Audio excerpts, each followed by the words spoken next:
Hi shoppers, today I'm gonna unbox or unpackage for you a few belts that I purchased from Banana Republic Factory. I got two sizes, 34 and a 36, because I wasn't quite sure which was the right size. So they're both the same. And this is a brown stitched belt. So let's go ahead and open it up and see what it looks like. I like to do these to give you an idea of what it looks like once it arrives post-shipment, because oftentimes it's difficult to tell online. So let's take a look. I can smell the leather.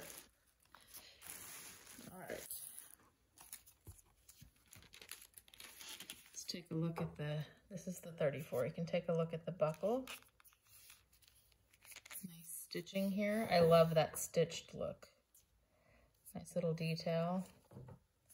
Here's the inside. Like I say, you can really smell that leather. Nice quality feel to it. So there you go. Go ahead and put that up for you. Anyway, I hope that was helpful.